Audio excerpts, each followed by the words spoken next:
Top stories this evening, sponsored by Courts, bringing value home. Pablo Escobar's comparison, false and defamatory. Mohamed's family demand apology from NADIR. Dr. TODD, FLAYS speaker, says attacks on ambassadors unwarranted. Government to establish send centers in every region to support children with disabilities. And diplomats meet House Speaker ahead of Monday's budget. HGP Nightly News begins now.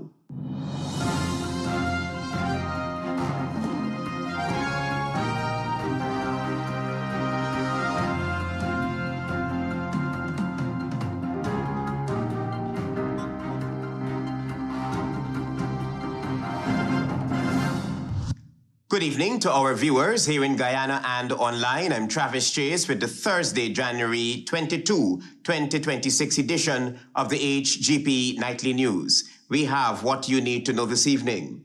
There was a meeting on Thursday between the majority of foreign diplomats in Guyana and House Speaker Mansour NADIR at Parliament Building, reportedly about next Monday's sitting of the National Assembly. Tiana Cole will tell you more about that meeting.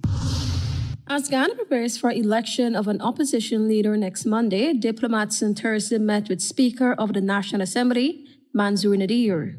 United States Ambassador to Guyana, Nicole Terrio, said the meeting lasted just over an hour and described it as informal and engaging, with discussion centered specifically to parliamentary business. It was just a very interesting informal meeting with the Speaker, and we just talked a little bit about the upcoming session of Parliament for the budget and the upcoming election for the leader of the opposition. Ambassador Terrio told members of the media that the meeting was requested by a member of the diplomatic corps and that the Speaker agreed to engage with the group. When asked whether Speaker NADIR raised concerns about previous diplomatic comments about the appointment of an opposition leader, she declined to elaborate. I don't think it's my place to say what he said. Okay. Talk to him. The meeting comes after months of mounting political deadlock and sustained diplomatic scrutiny. On Tuesday, Speaker NADIR announced January 26 as the date for an opposition members of parliament meeting to elect a leader of the opposition. During his remarks, he also issued sharp criticism of both U.S. and Canadian envoys. To the U.S. ambassador to Guyana, I ask, who is the leader of the opposition in your country? Does the absence of an opposition leader interfere with your country's democratic process? He extended similar criticism to Canadian High Commissioner Sebastian Seguin, who had earlier urged adherence to democratic norms, good governance, and the rule of law. Your great democracy took 6 months to produce a budget last year. And your country has the unique distinction of having a person who was never elected to parliament serve as a prime minister. Of the 65 members of parliament, 36 sit on the government side, while the opposition benches comprise 16 members from the We Invest in National Win, 12 from the Partnership for National Unity, APNU, and 1 from the Forward Ghana Movement, FGM.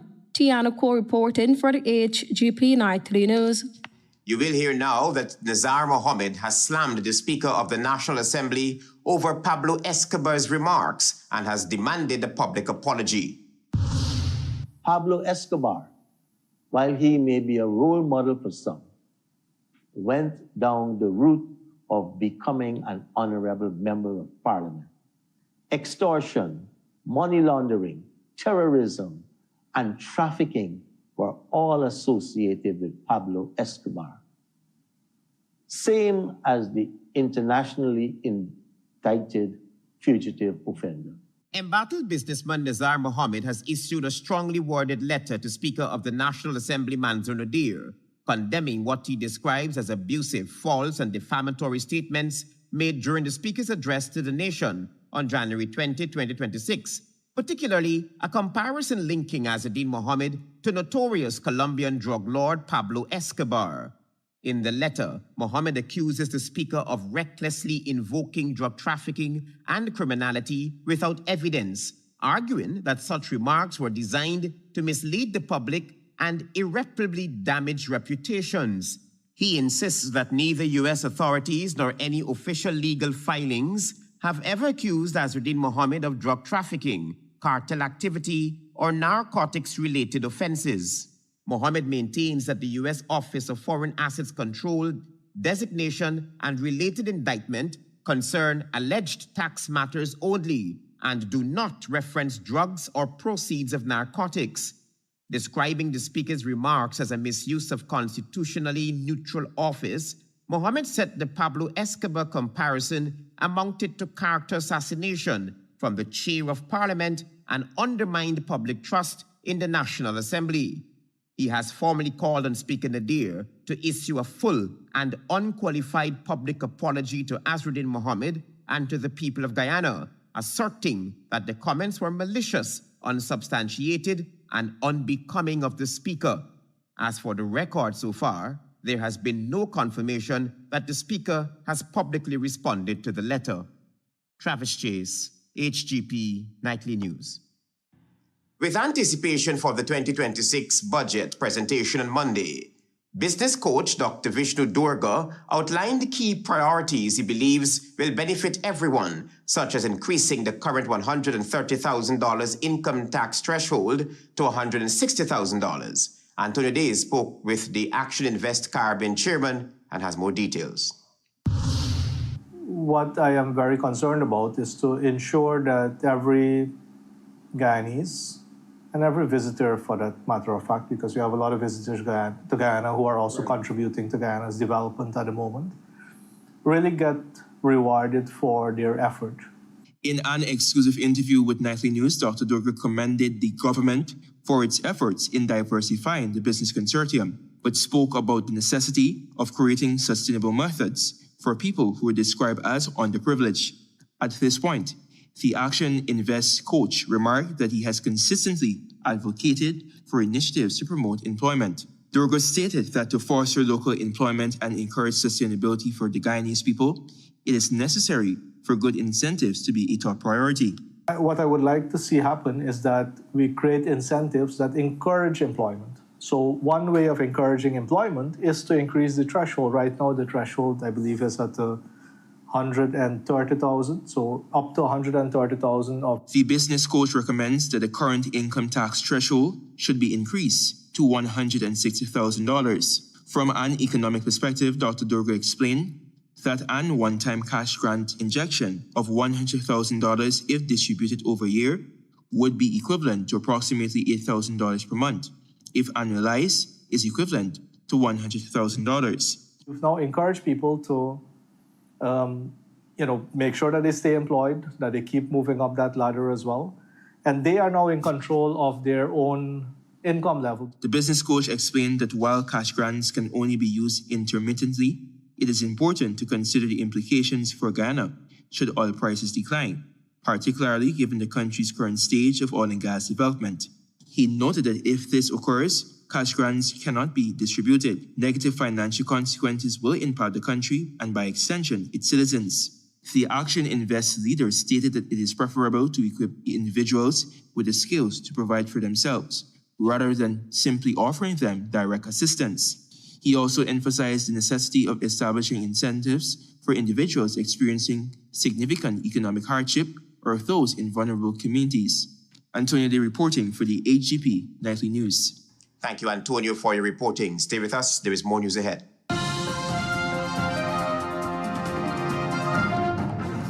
No frills, just great prices at Courts. We don't just talk about it, we got it. Get the best in quality and prices on appliances, electronics, furniture, and much more. Get free gifts with select laptop and TV purchases. Shop today, pay later with Courts Ready Finance. Only at Courts, bringing value home. Offer ends January 24th, 2026. Conditions apply.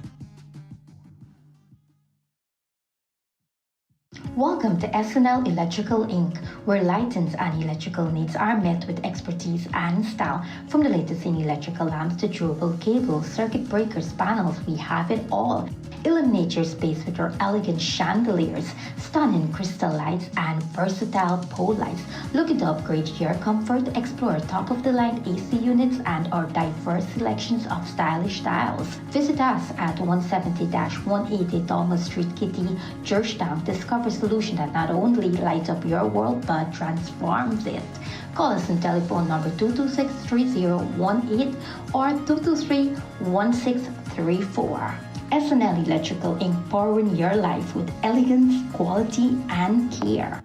GCOM will be conducting a claims and objections exercise commencing January 5, 2026 to produce an official list of electors, OLE, if you will be 18 years or older by December 31, 2025, and you're a Guyanese citizen by birth, descent, or naturalization, or a citizen from a Commonwealth country living in Guyana for 1 year or more. You are eligible for inclusion in the OLE. GCOM will be posting the preliminary list of electors, PLE, in all of the registration divisions across Guyana for you to check whether the particulars are accurate. You can object to anyone who you believe does not qualify for inclusion in the OLE. To do so, you must be listed in the same divisional list as a person you are objecting to. You must visit the GCOM registration office responsible for your area of residence to make an objection. It is an offense to make false objections. The objections aspect of this exercise will end on Thursday, January 22, 2026. For more information, contact the GCOM on 225-0278-9 or visit www.gcom.org.gy.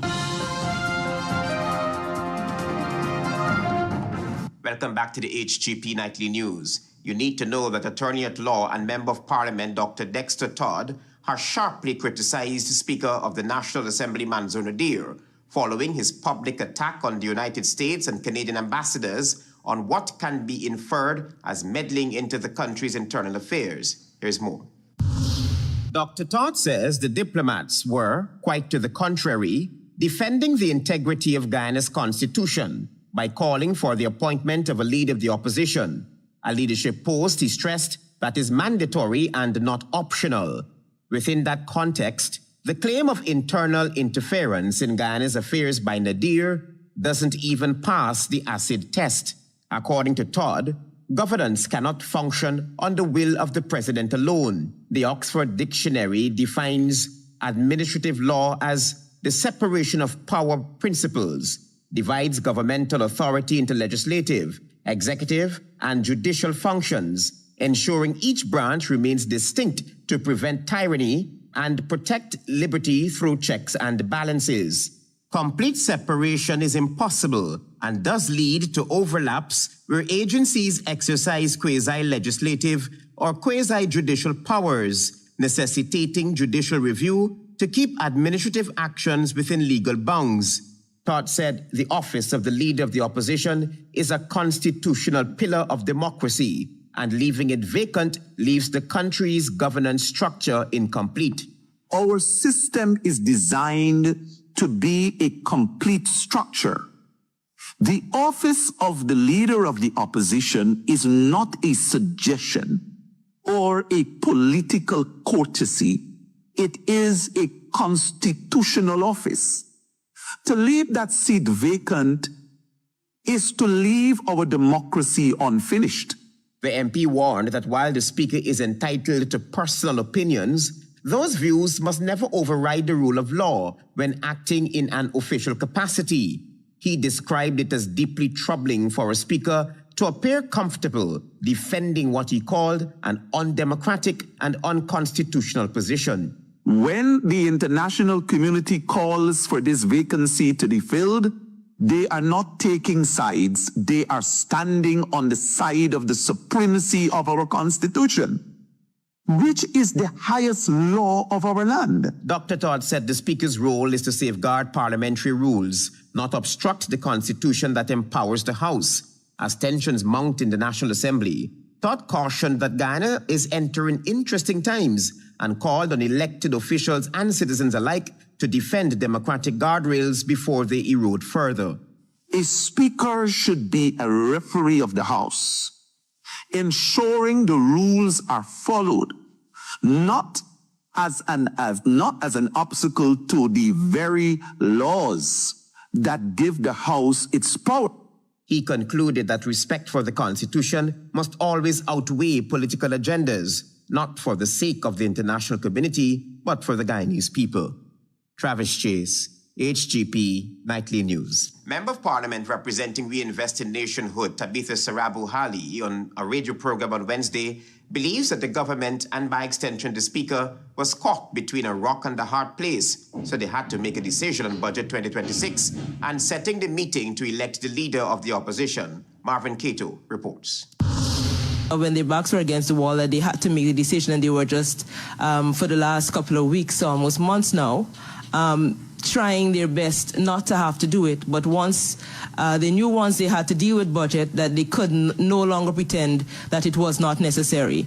That was Tabitha Sarabu-Hali, Member of Parliament of the We Invest in Nationhood, on a radio program highlighting the fact that the government had no choice but to set an early date for the budget presentation since they needed money for capital expenditure. They were holding out on the budget process to see what would happen. But the reality is that the leader of WIN is still here. Based on his lawyer's position, that he's going nowhere anytime soon or anytime at all. The MP believes that they were hoping that the extradition proceedings were going to be wrapped up quickly, and they tried their utmost best to prevent the possibility of Azharuddin Mohammed becoming leader of the opposition. The WIN leader and father are battling in the courts to prevent their extradition to the United States on tax evasion and other related charges. The Speaker, in his Tuesday night address to the nation, said he is not comfortable overseeing a process that would lead to the election of a fugitive offender. They had to reconcile with that view and decided they can't hold the government and the country to ransom, waiting on some ruling by a court, and so they had to deal with Parliament and they had to deal with the budget. Sarabu-Hali reminded that his Speaker served in the 12th Parliament, so she was not surprised at his outburst during his televised address. She reminded that the issue at hand is not personal but a constitutional one.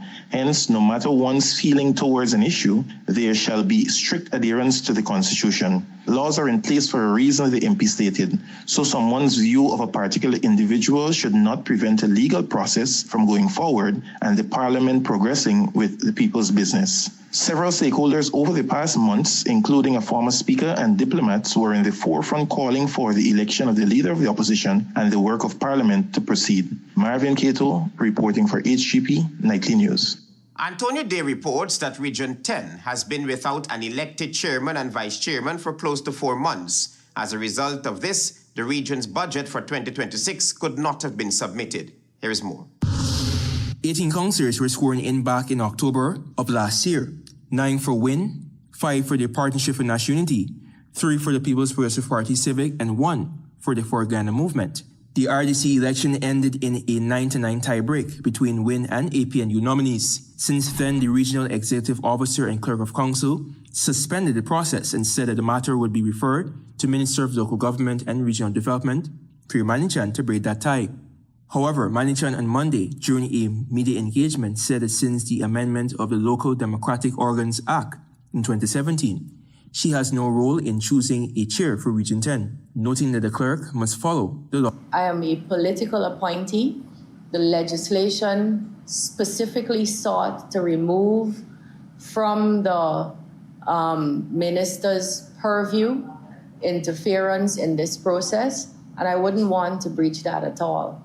Margorin, executive member of We Invest in Nationhood, told Nightly News that there is no headway regarding the leadership of Region 10. RDC councillors from WIN and FGM filed a resolution urging the Regional Executive Officer and Clerk of Council to convene a meeting for the election of the Regional Chairman and Vice Chairman, as per the Local Democratic Organs Act, Chapter 2809. We would have Fort Guyana, we would have engaged Fort Guyana and the Fort Guyana Councillor would have signed on to the resolution, which gave it a majority and legitimacy to direct the area to convene the meeting. Gorin, however, noted lack of support from the Partnership for National Unity regarding the filed resolution. The WIN executive added that the resolution was also copied to Minister Manichan. Now, with the 2026 national budget days away, the sole appointment of a chairman of Region 10 is even more concerning, as this has created a serious governance vacuum within the Regional Democratic Council and is now impeding the statutory and developmental functions of the region's highest decision-making body. The 2026 regional budget was recently submitted by the regional administration without the involvement or input from the elected councils, Gorin noted. The council was unable to craft the 2026 budget. There was no input from the elected councillors. There was no committee in place, no committee meeting since last year, June. And so the region is currently being run or is at a standstill and operated by the government who is currently running, you could say, the region de facto. According to the GCOM official gazette, following the 2025 general and regional elections, the distribution of seats in Region 10 was as follows: WIN with 9 seats, APNU with 5, PPP with 3, and for Guyana with 1. Antonio D reporting for the HGP Nightly News. Stay with us, there is more news ahead. Planning a cleanup? We can help. Sevon's Waste Management skip bins can be provided for home renovation projects, yard cleanup, or construction project. It's simple. Step 1, give us a call. Step 2, we put down the bin. Step 3, load it up with all of your junk. Step 4, we take it away. That's simple. Bins are also available in various sizes, so there is no job that is too big or too small. Call Sevon's Waste Management today at 218-1455.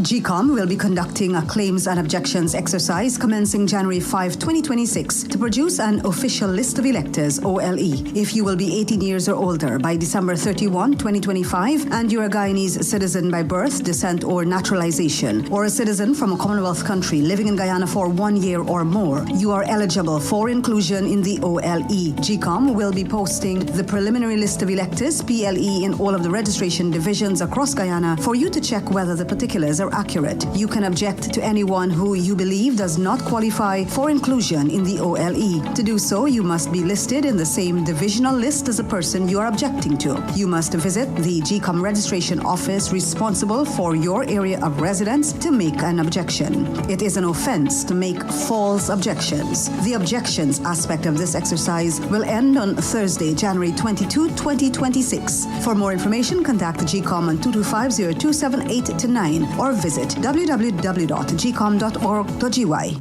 No frills, just great prices at Courts. We don't just talk about it, we got it.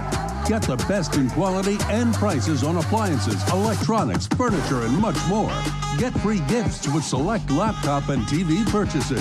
Shop today, pay later with Courts Ready Finance.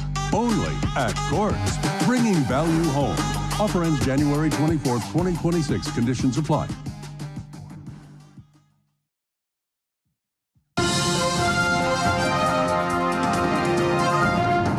Thanks for staying with us here in the HGP Nightly News.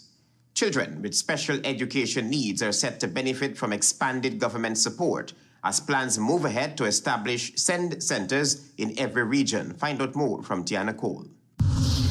Minister of Education Sonia Parak says the government is pressing ahead with its commitment to establish special education needs and disabilities SEND centers in every region, aimed at providing more equitable access to education for children with special needs. The minister explained that the education system is being strengthened to support all learners, not only those with academic achievements, but also children who require specialized attention and tailored learning support. In the next 5 years, we are going to establish a SEND center in every single region. The SEND centers have already started. Minister Parak said she recently visited several SEND centers in Region 5 and was impressed by the quality of care, instruction, and resources being provided to the students. A government can't only work with a category of students. We have to work to ensure that every child is developing whatever the needs of that child. She further noted that over the next 5 years, the government will focus on creating suitable spaces and supportive environments where children can meet developmental milestones based on their individual needs. And we continue to train teachers as well in special needs. Currently, There are 49 special education needs institutions across Guyana, collectively serving approximately 1,300 learners nationwide. Tiana Cole reporting for the HGP Nightly News. Prime Ministerial candidate and Member of Parliament for the We Invest in Nationhood political party, Tabitha Sarab-Buhali, speaking on a radio program, believes that the ruling party is still grappling with what hit them after the 2025 general and regional elections. It is her view that the government is finding difficult to understand the new political movement and how to approach them. Marvin Cato reports. Member of Parliament and We Invest in Nationhood, Tabitha Sarab-Buhali, believes that the People's Progressive Party civic government is in unfamiliar territory of how to handle and cope with the new political reality in Guyana. The wind effect in the political landscape, according to her, has made the ruling party uncomfortable because the status quo for making many decisions is no longer business as usual. According to her, over the past few weeks, some explanations emanating from the government operatives simply do not make any sense. For example, the government gives the impression that accepting a verbal explanation from the Minister of Tourism about her alleged unexplained wealth is cool, instead of mounting an aggressive investigation on behalf of Rodriguez. Then, in the MOHAMEDS extradition case, the legal representatives of the state agreed to a date in February for the continuation of the case, then backtracked the following day, asking for that date to be brought forward to the end of January. The PPP is going through a little bit of a crisis on how to deal with WIN and how to deal with the leadership of Azadin Mohammed. The political scientist and MP said that the government is also grappling with the fact that in their minds, things would have gone a bit differently after the elections. She believes that no one expected WIN to gain such momentum leading into the 2025 general and regional elections and to win so many seats in such a short period of time. Coming to grips with this new reality could change the calculus in having to face off with a new leader of the opposition that is different from the norm that the PPP is accustomed to is a hard reality for the ruling party, who is still trying to find the right strategy to deal with the WIN movement, the MP said. It has been obvious over the last couple of months that the decisions that they have been making is to try to pretend as though September 1st didn't happen and the GCOM didn't declare numbers, and the numbers don't mean something to the country. She alluded to the fact that the General Secretary of the ruling party said they preferred working with the Partnership for National Unity rather than WIN because of the unorthodox nature of a new political party. There is some concern in the PPP's camp, according to the MP, with how to really grapple with the new realities of our political structure. So you've seen the PPP make decisions that obviously suggests that there is some either fear of the leader of the presumptive leader of the opposition, and by extension the WIN party, because they're not sure how to deal with WIN. Since the election, the government has been doggedly pushing for the extradition of the WIN leader. The two sides have been throwing barbs at each other. Allegations of corruption, tax evasion, and other alleged criminal acts are accusations laid out to the public. Marvin Cato reporting for HGP Nightly News. Stay tuned for regional news. Fruitopia,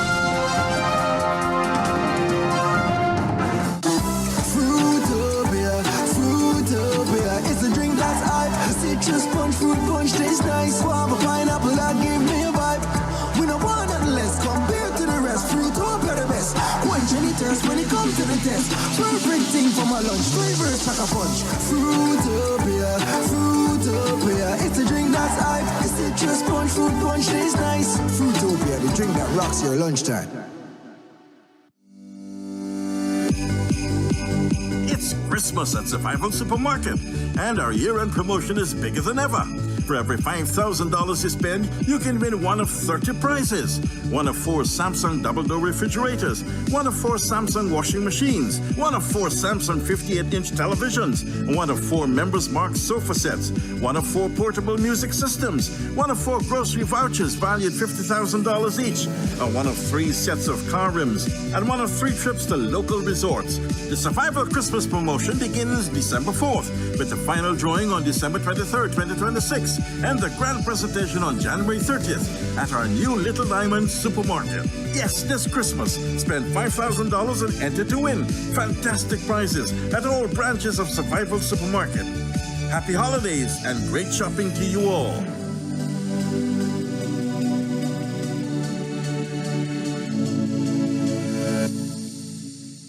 GCOM will be conducting a claims and objections exercise commencing January 5, 2026 to produce an official list of electors, OLE. If you will be 18 years or older by December 31, 2025, and you're a Guyanese citizen by birth, descent, or naturalization, or a citizen from a Commonwealth country living in Guyana for 1 year or more, you are eligible for inclusion in the OLE. GCOM will be posting the preliminary list of electors, PLE, in all of the registration divisions across Guyana for you to check whether the particulars are accurate. You can object to anyone who you believe does not qualify for inclusion in the OLE. To do so, you must be listed in the same divisional list as the person you are objecting to. You must visit the GCOM registration office responsible for your area of residence to make an objection. It is an offense to make false objections. The objections aspect of this exercise will end on Thursday, January 22, 2026. For more information, contact GCOM on 225-0278-9 or visit www.gcom.org.gy.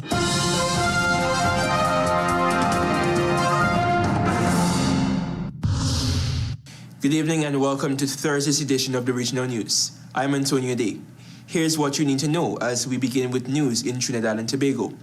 Police are investigating the shooting death of a Venezuelan national in Aruca on Wednesday. The woman was said to be 7 months pregnant. Police said the victim and her boyfriend were sitting on their shed at Garden Road when a gunman opened fire on them at around 1 p.m.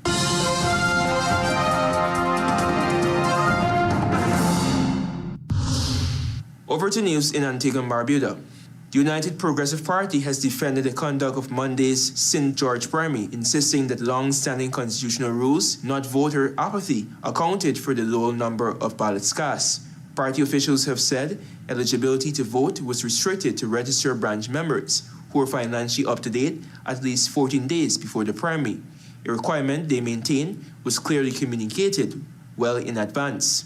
Kelton Dasso, who emerged successful in the contest, addressed concerns about turnout during a radio interview, rejecting suggestions that the process was improperly handled or unfairly administered. Dasso received 9 votes to Kim Riley and German Kentich, 2 each. Members of the public have been commenting on the low voter turnout. Dasso said preparations to revitalize the St. George branch had been underway since last year, and I quote, "From September, we were trying to revitalize the branch and put an executive in place, and we have the chat, and I believe about 46 or 47 would be in that chat, and we have been urging people to come out because we're trying to revitalize the branch," end of quote. He explained that the voting process was governed by constitutional provisions beyond his control. Quoting, "I do not control the constitutional and administrative provisions or procedural matter that governs the primary," Dasso said.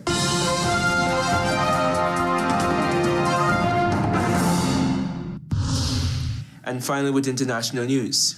United States President Donald Trump says the framework of a future deal on Greenland has been reached after a meeting with NATO chief Mark Rutte at the World Economic Forum in Switzerland. He also said that he will not be imposing tariffs on the U.S.'s European allies. The world economic agenda has to some extent been overtaken by Trump's dramatic policy moves, including his recent demand that the United States take over Greenland the easy way or the hard way. President Emmanuel Macron on Tuesday said that France prefers to quote-unquote respect to bullies and rejected unacceptable tariffs following Trump's threat to impose levies on the countries opposing his plans to seize Greenland. That has brought us to the end of Thursday's edition of the Regional News. I am Antonio Day. Goodbye for now and do have an enjoyable rest of the evening.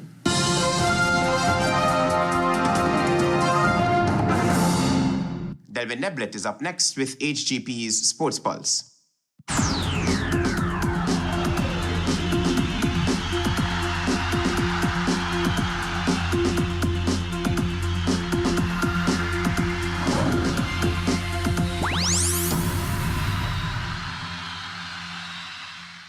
Good evening, Guyana. I'm Delvin Neblet with your HGP TV Sports Pulse for today, Thursday, January 22, 2026. We begin tonight with basketball. The Ghana Basketball Federation has announced a packed 2026 calendar of events focused on development and performance across all levels. The schedule covers youth, domestic, regional, and international events for men and women with strong emphasis on consistent competition and growth. Highlights include school and Premier Leagues, expanded 3-on-3 programs, major women's competitions, and multiple FIBA and regional tournaments. The year demands heavy commitment but offers valuable exposure for players, coaches, and officials, reinforcing the Federation's push to strengthen Guyana's basketball profile both locally and internationally. More in basketball, Team Guyana is currently competing in the FIBA Season 4 South American qualifiers on the NBA 2K26 platform. Based at the Cliff Anderson Sports Hall, Team Guyana will be competing against Argentina, Brazil, Ecuador, and Venezuela, with the regional winner advancing to Qatar to compete for global supremacy. Ghana's 7-player roster is led by Captain Jetha Harris and also includes Craig Harlequin, Roshan Washington, Tristan Burnett, Akeem Morrison, Tyrese Arthur, and Hurton Rodney. Representing the nation under the Ghana Basketball Federation, the team's participation is being supported by One Communications through their provision of high-speed fiber connectivity, enabling stable training and competition. Moving into football, the 2026 Ghana Football Federation League Cup is set to run from February 14 to March 7, featuring 9 top clubs competing for $1 million top prize. Teams include Slingers FC, Western Tigers FC, the Ghana Defence Force FC, the Ghana Police Force FC, Fruta Conquerors FC, Santos FC, Danamstel FC, Manadalas FC, and Ansgrove United FC. The tournament will use a group and a knockout format, with cash prizes being awarded to the top 4 finishers. Moving into cricket, action continued in the 2026 CWI Women's T20 Blaze Tournament, with Ghana taking on Barbados at the Arnesville playing field on Wednesday. Batting first after being sent in, Barbados reached 92 for 8 off their allotment of 20 overs on the back of an unbeaten 38 from Ali Alain. Casey Schultz was the pick of the bowlers for Guyana, taking 4 for 13. When Guyana responded, they were bowled out for 70 in 19.4 overs. Shabika Gajambi remained unbeaten on 41 as Tiani Herbert Mayers picked up 3 for 16 in a winning effort. Now officially out of contention to retain their T20 Blaze title, Team Guyana will feature in a placement fixture on January 23rd, then shift focus to the regional Super 50 tournament. And finally, in cricket, action continued in the 2026 ICC Under-19 Men's World Cup, with the West Indies taking on South Africa at the High Performance Oval in Windhoek earlier today. Winning the toss and batting first, the West Indies Under-19s were bowled out for 234 in 47.5 overs. Zachary Carter top scored with a majestic 114 as Jonathan Van Lang added 29 from 49. Jacob Basson was the pick of the bowlers for South Africa, taking 5 for 23 from 10. When South Africa responded, they were bowled out for 179 in 37.4 overs. Jason Rose top scored with 46 as Shaquan Bell was destructive for the West Indies, picking up 6 for 40 in the 55-run victory. That's it for this edition of the HGP TV Sports Pulse. I'm Delwyn Neblet, reminding you to stay in the game.